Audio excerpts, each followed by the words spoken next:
Assalamualaikum, Tachahawabanakam dan kopi sanangan buat semua. Now welcome back to Thoughts from the Palace. Hello guys, so nama saya Ani Amjad. Saya selaku moderator anda pada episod kali ini. So hari ini merupakan episod kita yang ketiga untuk Thoughts from the Palace. Dan kita ada special guest yang paling istimewa, sangat-sangat istimewa dalam Indonesia Malaya ini, iaitu saudara. Sila perkenalkan diri. Assalamualaikum, Tachahawabanakam dan kopi sanangan buat semua. Saya Aiman Izzat, merupakan Presiden KMEM untuk sesi 2025-2026. Macam tu guys, kita punya guest yang paling istimewa ini, daripada itu Presiden Kesatuan Mahasiswa Universiti Malaya. Jadi, kita ada soalan pertama untuk saudara Aiman Izzat. Soalan pertama, bolehkah saudara ceritakan sedikit tentang diri saudara daripada sekolah rendah sampailah perjalanan saudara menjadi Presiden KMEM pada hari ini? Okey, terima kasih saudara Ani Amjad. Saya pun memang kenal rapat lah saudara Ani Amjad ni. Memang betul. It's a very popular guy and the best for me is the best moderator lah. Okey, jadi sedikit mengenai saya punya latar belakang. Saya bersekolah dulu di sekolah rendah saya di Sekolah Rendah Agama Integrasi Tengku Abah Fatimah. Waktu saya sekolah rendah dulu di Kelang. Saya memang orang Kelang, piu-piu. Saya memang orang cakap badan bulletproof, guys. Badan bulletproof. Saya perwatakan time sekolah rendah tidaklah sebegini sebagaimana anda lihat di social media, sebagaimana anda lihat di depan kamera. Saya merupakan seorang yang quite bit, taklah pemalu, but tidak menonjolkan diri sangat. Waktu saya sekolah lah, waktu sekolah rendah dulu pemalu jugalah. Dia tak is not orang cakap not extrovert guy. Tidaklah orang yang ke depan. Apa-apa biar orang lain yang pergi dulu. Start saya masuk sekolah menengah. Sekolah menengah saya di Mahat Tafiz Ismail di Puncak Alam. Jadi start dari situ lah. Saya start build up saya punya orang cakap social skill, upskilling. Saya belajar berdebat, belajar bercakap. And fun fact, sekolah saya semua orang lelaki and sekolah saya hanya mempunyai 135 orang pelajar. Satu batch 30 orang. Jadi memang tak orang cakap kalau shine tu sekejap je lah orang dah tahu. Okey, jadi start daripada situ saya orang cakap adalah upskilling sedikit-sedikit lah. Orang cakap belajar berdebat, belajar bercakap depan orang, belajar how to speak, how to do the public speaking. Dan masuk kepada asasi lah. Dan itulah dari start asasi lah saya jumpa dengan saudara Ani Amjad ni. So I'm very familiar dengan Ani Amjad daripada asasi lagi since kita orang 2022 kalau saya tak silap. Jadi dari situ lah saya menjadi seorang Persatuan Pelajar Asasi PPA sebagai esko kebajikan. Jadi start daripada situlah saya start build up how to organize the organisation walaupun dengan tim yang kecil, esko saya, esko kebajikan, dan start belajar bercakap di depan orang, masuk public speaking. Saya ingat saya pernah masuk munazarah juga, pernah masuk debat. Waktu degree start saya build up. Okey, sebab saya fikirkan start journey saya dekat UM ni, saya mula dengan berinvolve dekat API. Jadi time tahun 1 saya punya mindset, orang API dah kenal aku. Time tu macam riak sikit lah. Orang API kenal aku, tak apa, aku nak involve dekat 12. Seingat saya rasa saya masuk lebih kurang 6 projek. Time saya first year, 6 projek. Bermula dengan ERAT, SMC. Lepas tu I'm join the Royal Umum sebagai HOD Ultras. Time tu the starter one lah, because time tu kita orang menang persembahan terbaik.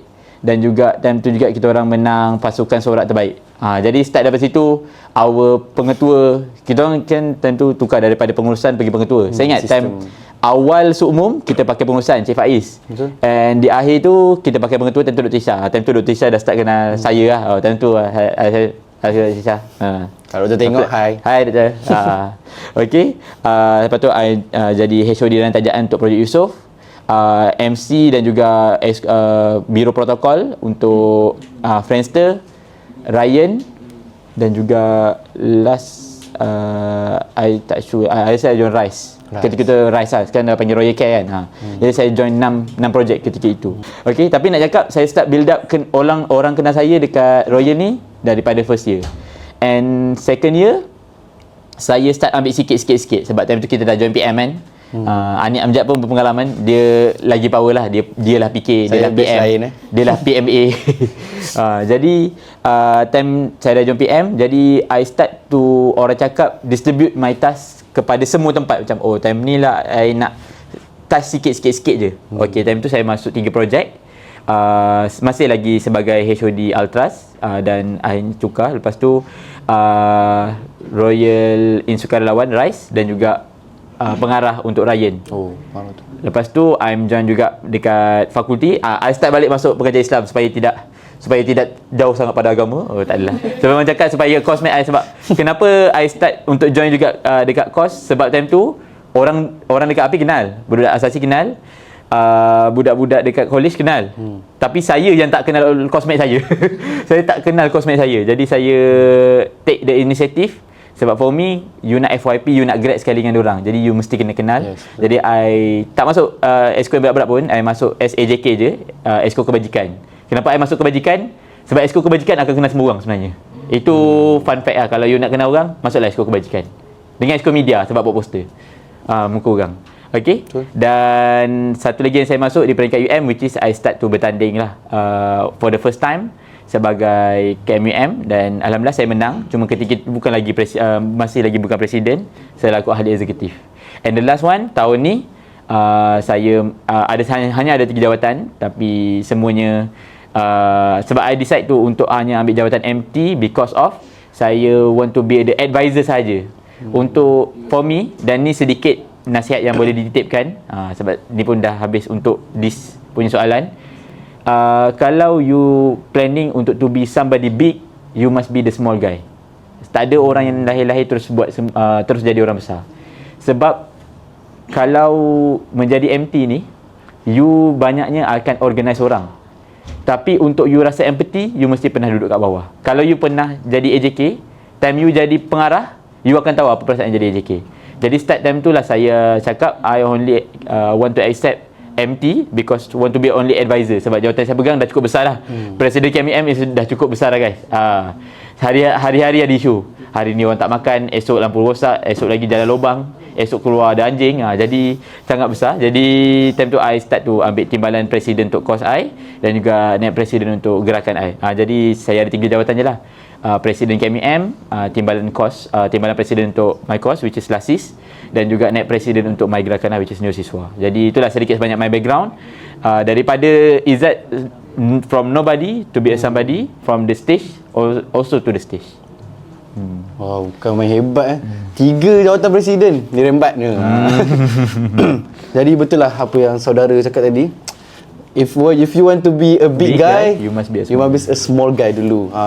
So kita pergi pada soalan yang berikutnya, iaitu okey, macam tadi saudara cakap saudara pernah kenal saya lah, moderator ni. Jadi boleh saudara ceritakan tak macam mana saudara kenal saya dulu awal-awal sampailah sekarang kita menjadi ahli bilik B417. Okay. Silakan. Kepada yang nak datang, saya cakap kalau korang tak ada beras, korang boleh datang je B417. Kita ada banyak stok beras untuk diberikan kepada korang. Dah runcit dah. Kita juga ada stok sukan juga. Stok sukan pun kat situ juga. Okey, terima kasih. Saya harap untuk di soalan Ani Amjad tak terbang tinggi lah. Saya takut puji-puji takut terlepas ke atas. Okey, macam saya cakap tadi, saya kenal Ani Amjad mula daripada asasi, tapi time tu tidaklah begitu rapat seperti sekarang. Sebab dulu kita orang hanya satu, orang cakap asasi mate lah. Kita orang berlainan kelas, berlainan kumpulan, grup assignment pun lain. Tapi time tu Ani Amjad kenal saya. Saya pun kenal Ani Amjad. Sebab Ani Amjad pun one of the popular guy. Dengan dia punya keriuhan dia lah, seperti dia sekarang. Dia memang, saya kenal dia macam ni lah dia. Saya capak tapi dia lagi capak. Okay, jadi start daripada tahun 1 because saya rasa saya start paling step up tu Ani Amjad. Ani Amjad dia bukan daripada college ni kan, daripada college 7. Sebab time tu we fight in the Ultras. Dia merupakan Ultras Akbar. Yes. Saya ingat daripada Ultras lah we start to be orang cakap from the enemy. Kita sebab time tu persaingan sihat lah. Kita nak lawan siapakah pasukan sorat terbaik. Jadi time tu I step up tu kena Ani Amjad. And time tu juga time tahun 2 lagi lah saya kenal because dia merupakan Persatuan Mahasiswa Akademi Pengajar Islam, which is my fact. Dan daripada situlah I start to macam Ani Amjad ni seorang yang rancak, seorang yang periang, even though dan dia multitask lah. Dan dia juga even though baru masuk 12 time tahun 2 still masuk banyak-banyak projek, which is Warrior Run, dan juga masuk juga Bravo. Jadi I step up untuk kenal Ani Amjad, and I decide untuk kita berroommate sekali lah.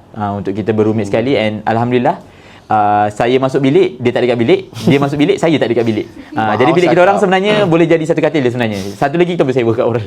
Tapi nak cakap, kita orang dua ni saling, orang cakap, sibuk dengan tugas hakiki masing-masing. Anik Amjad SAJTK, saya sebagai KMEM. Tapi kita orang still ada masa juga untuk borak. Kita pernah je have a lunch setiap together. malam akan deep talk session lah. Have a dinner together. We change another ideas untuk memajukan masing-masing punya tugas hakiki. The peak one is tahun ni, which is kita orang jadi roommate. Dan kita orang bertukar pandangan lah, macam Anik Amjad is busy as JTK. Jadi kita tahu sebenarnya nak cakap, adakah hanya menjadi KMEM you busy? Tidak. Kadang-kadang you jadi first year pun you boleh jadi lagi busy daripada presiden KMEM. Kalau you masuk 7 projek, I pernah dengar ada orang yang masuk 7 projek jauh lagi busy dia daripada KMEM. Kita berdua ada common ground yang sama, which is nak upskilling skill masing-masing untuk mempelajari apa yang you belajar. Jadi kita juga selain daripada kita experience sendiri, kita juga boleh belajar daripada experience orang lain lah. Macam I belajar daripada Amjad, dan siapa saya hari ni pun sedikit sebanyak juga daripada nasihat Amjad juga. Okay. Terima kasih. Kata-kata yang sangat menarik daripada saudara Aiman Izzat. Terkesima penonton di belakang. Betul lah apa yang saudara kata tadi. Sebab dia sebagai presiden KMUM, jadi apa-apa dia akan tanya saya sebagai apa saya punya POV sebagai mahasiswa yang pandang KMUM. Dan begitu juga saya tanya kepada dia apa dia punya POV sebagai mahasiswa penghuni Kolej Kediaman ke-12, apa pandangan dia sebagai saya seorang JTK. Jadi kita orang saling melengkapi lah. Okay, jadi seterusnya kita pergi kepada soalan yang ketiga. Okay, daripada ramai kawan mesti ada banyak personality kan. Boleh bagi tak 3 top 3 perangai yang paling pelik kawan yang pernah saudara jumpa? Okey, selain saya. Okey, dia accept. Sebab saya memang dah pelik lah. Saya pelik, dia lagi pelik. So kalau letak Anik Amjad, dia top 1 lah. Sebab tak boleh, takut nanti balik dia kunci bilik. Jadi kita letak dia top 1. Dia accept dia. Saya bahagikan kepada 3 kategori lah, because kita nak 3 personality. First, daripada roommate saya. Selain daripada Anik Amjad, saya bertukar-tukar. Kalau ikut Anik Amjad ialah roommate saya yang pertama yang bukan daripada engineering. Saya selalunya akan roommate dengan budak EE, Electrical Engineering. First, which is Haida Muaz, which is the best saya juga. Tapi dia Electrical Engineering. Dan juga Zarif. Kalau cakap kedua-dua ni, saya boleh cakap perbezaan kontradik lah. Kalau Haida dulu, dia tak bercakap, saya kena bercakap dengan dia. Kalau Zarif, saya masuk, dia bercakap. Jadi saya dapat rasa the introvert punya roommate dan the extrovert punya roommate. Nick ni dia semualah, dia semua bird yang ada. Extrovert, introvert, ambivert, semua yang dia ada. Tapi nak cakap yang peliknya, Haida ni dia tak bercakap. Tapi we have one deep talk session. Dari situ dah dia cakap, dia pernah cakap dengan saya about apa saya punya journey. Dan saya ketika itu time tu memang tak terfikir lagi. Saya pernah cakap dengan dia, tapi aku sebenarnya terfikir untuk bertanding juga. Kalau jadi KMEM pun best juga. Time tu first year. Tapi tu memang tak decide mana-mana parti, tak decide mana-mana untuk jadi presiden KMEM tu jauh sekali lah. Dia cakap sebab apa nak jadi, because if you want change the system, you must be in the system. You tak boleh, sistem ni tak bagus, kita tolak sistem. Tak. Kalau you rasa sistem tak bagus, why not you masuk into the system and change the system. Tengok you have that capability or not, and you baru tahu seberapa susahnya untuk menukar sistem tu. Jadi time tu lah I have a deep talk. Saya rasa time tu panjang juga. Okay, tapi nak cakap dia perangai pelik Haida, which is dia tak banyak cakap, tapi sekali dia bercakap, the input I dapat sangat impress. Okay, maksudnya nak cakap orang yang tak bercakap ni bukan sebab dia tak pandai bercakap, but dia safe untuk bercakap benda-benda yang berguna. Dan yang kedua, perangai pelik, which is dalam kosmet saya, ada seorang ni nama dia Fatul Rahman. Fatul Rahman. Saya kenal Fatul Rahman. Okey, apa yang saya pelikkan dia ni tak ada, dia one of active guy, tapi dia pelajar Kolej Kediaman ke-3. Dia ni bukanlah jarang, tapi tidak selalu hadir ke kelas. Walaupun ayat lebih kurang, tapi itulah dia. Dia bukan tak pergi kelas, tapi dia jarang hadir ke kelas. Tapi dia dekan setiap semester. Dia punya pointer bukan 3.7 3.9. Jadi I amazed to that guy. Dan tapi dia tak pernah lah jadi free rider. Cuma kadang-kadang kita faham sebab kita pun orang yang busy juga. Untuk korang yang active project, this is not, korang bukannya, itu bukan satu halangan untuk you berjaya ataupun untuk you perform dalam kelas. Boleh je. Mungkin you akan tercicir 1, 2, 3 kelas. Untuk contohlah, kalau I bercakap experience I untuk Friendster, minggu Friendster tu tak cakap siapa yang pernah masuk Friendster dia tahu. Sebulan sebelum tu you dah tahu dah. I lagi duduk protokol, you nak kena susun, dia cue sheet, dia layout. Artis ni tak datang, artis ni datang lambat, you kena ada holding room, artis ni nak 10 parking, anak beranak semua nak datang. Jadi you kena standby duduk kat barricade tu daripada pukul 1 nak jaga parking, pastikan parking untuk dia ada. Tapi nak cakap, walaupun kadang sekali dua you tak pergi kelas, at least you tanya you punya classmate, and dia bukanlah penghalang untuk you berjaya untuk mendapatkan pointer yang tinggi lah. Jadi nak cakap, kalau awak nak, awak mampu untuk buat, cuma you kena usaha lebih sikit sebab you ada apa yang orang lain tak ada, which is that pengalaman to organize and to be a committee of salah satu punya organisasi. And the last one, which is my first year mate lah, which is I have one group mate namanya Gacur. Kalau ikut Kroni Gacur. I rasa Anik Gat tahu. Kalau you tanya presiden sebelum ni pun, Anmul tahu, Anmul tahu, Takib pun tahu that Gacur is very famous in my era. Time tu kita orang rasanya lepak setiap malam kat kafe. Dekat kafe 12. Kita orang main Plato, kita orang main ni. Tapi nak cakap, I bercakap that circle yang from semua orang from nobody to be a somebody. Bukan ada orang kenal sebab I Presiden KMM, tidak. Ada orang kenal sebab Iman tu bekas pengarah TJA, tidak. Tapi semua orang ada personal branding masing-masing. Jadi nak cakap one of the peliknya, even though kita orang semua famous dan kita orang semua busy, kita orang still have a time to meet together. Jadi tapi hargailah momen yang you ada bersama kawan-kawan, sebab mungkin kawan yang you ada hari ni, dia lah yang akan bantu you. Because from nobody to somebody, must have the people behind you. Okay? Terima kasih saudara atas sangat-sangat bernilai nasihat. Dalam dia punya kelakar tu, dia ada selitkanlah sikit dia punya nasihat tu. Betul lah apa yang dia cakap, tak ada orang yang busy 24 jam. Jadi jangan jadikan alasan busy assignment, busy project untuk tak ada masa dengan boyfriend dan girlfriend korang. Okay? Jadi sebelum, tak adalah gerak dengan kawan-kawan korang. Jadi sebelum kita pergi soalan seterusnya, saya rasa lebih baiklah kita rehat terlebih dahulu. Jadi kita nak sekejap, take a break. Bye bye guys.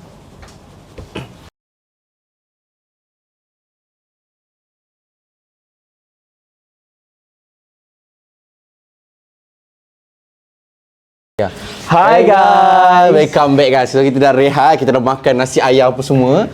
So sekarang kita akan bagi soalan berikutnya kepada kita punya guest, saudara Maizat lah. Jadi soalan berikutnya ialah, apa jenis orang yang kau tak suka, yang kau pernah encounter, and macam mana kau deal dengan orang-orang tersebut? Okay, thank you.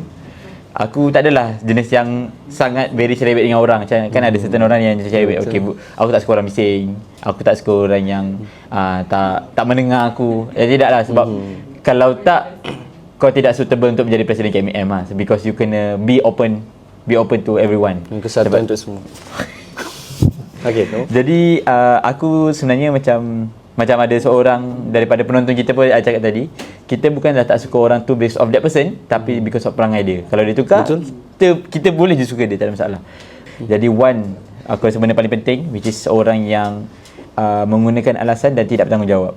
Sebenarnya aku ada buat satu penulisan lah, tidaklah orang cakap puisi, tapi satu penulisan dalam IG story aku dulu, which is aku pernah cakap about jawatan. Dia relatable lah to somebody, tapi ini teguran kepada semua juga. Yang pertama iaitu, jawatan ni bukanlah satu benda yang kita nak because of jawatan. Jawatan ni datang sekali dengan tanggungjawab, responsibility. Ada orang yang nakkan jawatan, tapi dia tertinggal bahawa datangnya jawatan tu bersama dengan tanggungjawab, responsibility. Bukanlah you kena buat memang solid, perfect. No, nobody is perfect. Tapi buat semampu you. Contoh macam I bercakap, I selalu cakap dalam ucapan, saya akan buat yang terbaik yang semampu saya lakukan. Tidaklah aku cakap, oh kalau macam tu kita orang tak boleh balik raya, you sediakan bas. Jadi as much as I can, I akan cuba. Katalah tak boleh, I mungkin boleh bagi subsidi. Macam tu contoh. Dan juga benda-benda lain. I'm also a human. Kita ada masa. Contoh, kau cakap kau nak bekerja untuk mahasiswa, kata kesatuan untuk semua. Chat pukul 3 pagi pun kau tak balas.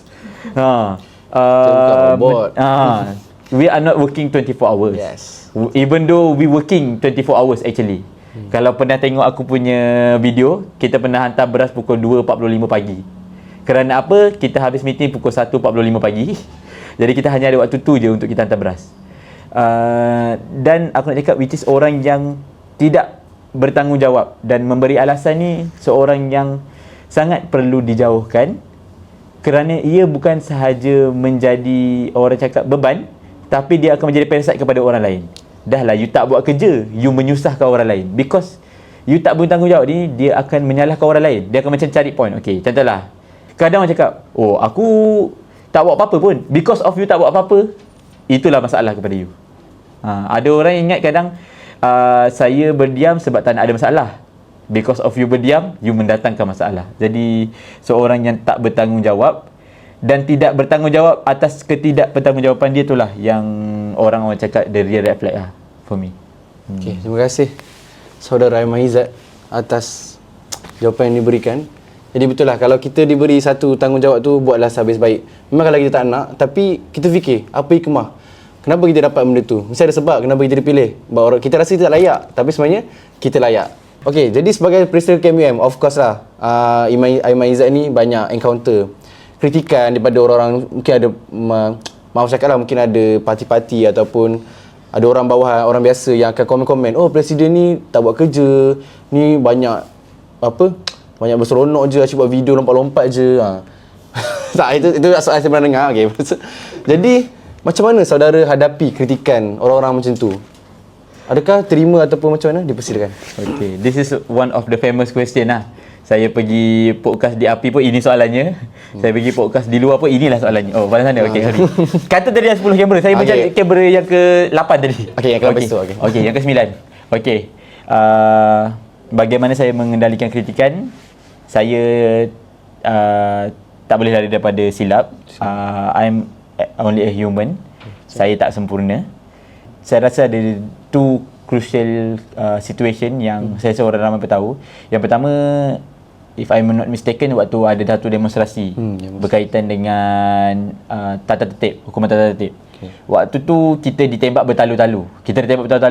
And waktu malam tu, tapi benda ni eksklusif ni eksklusif only in Royal Media. And ni benda eksklusif. Saya malam tu saya kena internal bleeding. Internal bleeding ketika itu, yes. Roommate saya dia tahu lah. Saya ada kalau tak percaya boleh tanya dia. Bayangkan, saya betapa risau yang saya sebagai roommate.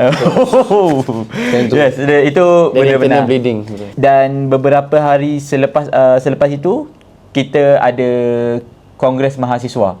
Which is saya ingat lagi pada 20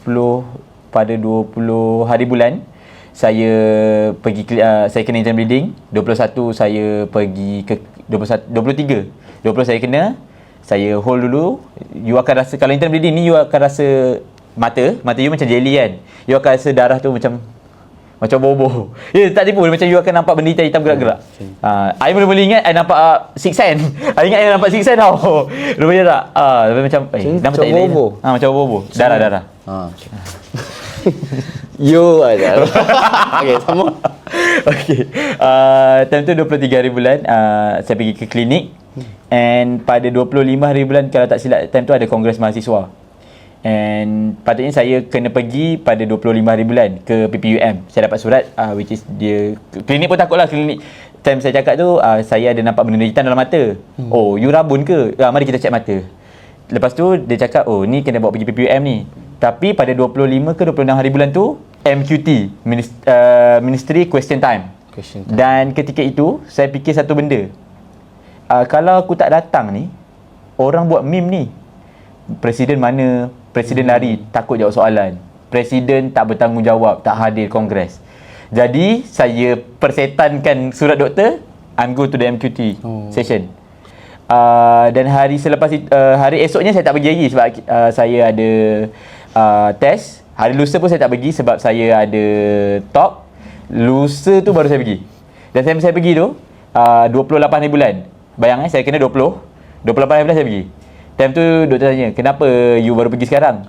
Sorry doktor, saya busy. Doktor tu sikit lagi nak jack kepala aku. Doktor tu sikit lagi nak jack kepala aku, serius. Tapi nak cakap, you kena fikir priority. Macam cakap tadi dah, even though you internal bleeding ni, tapi kadang ada orang cakap, tapi tu buat kesihatan. Tapi for me, responsibility is a must.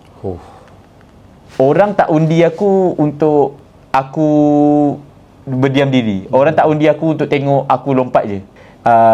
Tapi orang undi aku untuk aku bekerja. Jadi aku kena balas kepercayaan lah. Tapi macam aku cakap tadi, semampu aku. Dan satu lagi waktu baru-baru ni juga about teater KK13. This hot issue. Aku tengok ada beberapa komen. Antara komen yang aku boleh highlight which is cakap, oh, Presiden KMM datang dari pengajar Islam tapi biarkan maksiat berleluasa. Presiden KMM ni budak syariah, tapi kenapa ada orang buat aksi soft porn?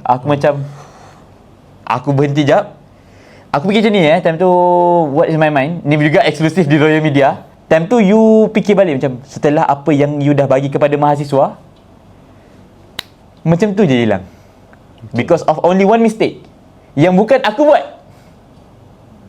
Tapi benda tu orang macam cakap, kenapa? Bagi beras boleh laju, kenapa selesaikan isu ni tak laju? Aku macam, tapi padahal we keluarkan kenyataan media before 24 hours. Within 24 hours kita dah keluarkan kenyataan media. You kena ingat satu benda, hanya orang yang, sebab kalau selalunya yang banyak kutuk ni which is fake account dan orang yang tak pernah bekerja. Betul. Kalau you pernah bekerja, you tahu. Contoh, I boleh bagi contoh. Belakang I ni ialah budak-budak penonton kita lah, terdiri daripada budak Royal Media. Katalah I bagi you satu task. I bagi you tempoh 24 jam untuk buat podcast. Pengetua datang, saya nak you buat podcast bersama VC dalam tempoh 24 hours. Bermula pukul 8 malam. You kena edit poster, you kena edit ni, you kena buat klip, you kena ambil kamera. Kenapa I tahu? I pernah join as committee. Because kalau you tahu, untuk buat satu benda tak senang. Also same like KMM. You ingat nak selesaikan isu semudah you pergi jumpa Denis Anasiap. Oh, kenapa you buat macam ni? Tak. Dia juga ada waktu dia. Nak cakap malam tu juga pukul 1.30 pagi. I ingat pukul 1.30 pagi kita jumpa JTK, Kolej Kediaman ke-13. JTK, Kolej Kediaman ke-13 Jadi kita jumpa juga, especially kita jumpa presiden, kita call. I ingat pukul time tu I ada meeting dekat UniKL. I memang off phone. I buka pukul 11 sekejap. I baca komen. I baca all this comment. Time tu I macam, I nangis ketika itu. Seriously, I nangis. Jarang I nangis sebab kerja, tapi this time I nangis. I macam setelah apa yang aku bagi, this time aku kena macam, dan actually ketika itu terdetik baik kalau macam tu baik aku tak jawatan. That time tu. Lepas tu adalah kawan-kawan aku cakap, kau kena ingat satu benda, orang tak undi kau untuk tengok kau letak jawatan. Orang undi kau untuk tengok kau selesaikan masalah. Jadi time tu kita sit down, kita take a break dalam setengah jam. I think kita betul-betul take a break, minum macam kita break tadi, macam kita break, take a break, tak nampak nasi ayam tadi Jadi kita selesai apa yang kita kena buat. Okay, time tu pukul 12 AM I call Denis Anasiap. You kat mana? Kat kedai. Bila you balik pukul 1.30. Okay, 1.30 kita nak jumpa.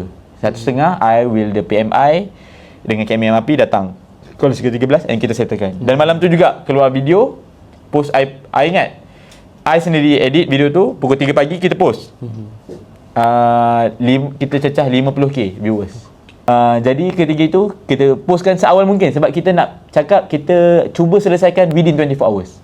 Tapi itulah yang cakap macam tadi, kritikan yang kita dengar, saya tak cakap semua kritikan tu salah. Sebab nak cakap, kalau kita tak ada kritikan, itu juga satu masalah. Because kita kena ada check and balance. We are not perfect, but we try to be the best by day by day, by time to time, by day to day. Jadi itulah kritikan, sedikit sebanyak kritikan yang kita dah terima, and how to we counter. Tapi nak cakap, dalam setiap kegembiraan yang awak semua nampak, ada surat PPWM yang telah saya terima lah. Jadi itulah mungkin sedikit sebanyak apa pengalaman yang saya berkongsi. Satu cerita yang agak sedih lah bila mendengarnya. Saya sendiri pun sebagai orang media, saya tahu yang dia ada internal bleeding. Tapi saya tak tahu yang dia sanggup utamakan tanggungjawab dia sendiri berbanding kesihatan dia sendiri. Jadi itu satu benda yang orang yang di luar sana, awak yang tengok ni podcast ni, patut contohilah. Patut betul lah apa yang saudara cakap tadi. Kadang bab kata peribahasa, kuman di dalam laut kita orang nampak, tapi gajah depan mata tak nampak. Even 100,000 kebaikan kita buat pun, satu salah boleh menghapuskan segala tu. Jadi kita habis lagi, kita pergi pada soalan yang berikutnya, kamera tengah pula. Okay, pada pandangan saudara. Okay, manakah tadi saudara kata saudara memang daripada first year jadi Syuri Atras dan sebagainya, di Pengarah Ryan, dan sekarang masih menetap di KK12 lah. Jadi pada pandangan saudara lah, apa yang sepanjang saudara duduk kat Kolej Kediaman ke-12 ni, apa yang saudara rasa saudara nak ubah ataupun saudara nak tambah baik dari segi fasiliti ke, dari segi pentadbiran, dari segi apa-apa lah yang berkaitan dengan syaraman. Dipersilakan. Thank you. The controversial question. Itu untuk membina, soalan yang membina.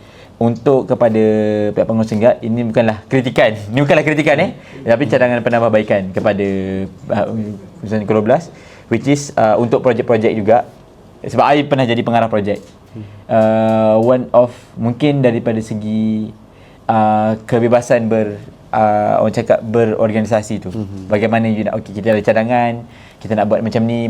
Mungkin dari segi keterbukaan idea. I tak cakap untuk you terima semua idea, tapi bagaimana you terbuka untuk not only do a template. For me, to be you be the extraordinary, you must be the white bird in the black bird. Katalah contoh, you ada satu idea, propose. Lepas tu, mungkin pihak penasihat, tapi dulu buat macam ni. I think that template must be changed by time to time, because kita daripada masa ke masa kita nakkan satu perubahan, tapi bergantung kepada perubahan tersebut jugalah, sama ada dia orang cakap ke arah yang lebih bagus atau tidak. Tapi nak cakap, kita jangan takut untuk adakan satu perubahan, because tanpa satu perubahan kita tak tahu hasilnya macam mana.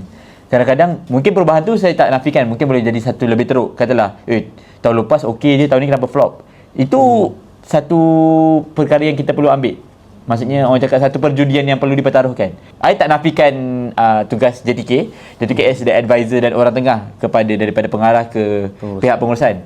Tapi from pengarah ni, dia nampak satu vision yang berbeza, sebab dia yang sorting siapa dia punya AJK, dia yang sorting how the capability dia punya team untuk menjalankan salah satu projek. Jadi mungkin keterbukaan idea tu boleh diambil kira daripada pihak pengurusan Kolej Kidamayan ke-12.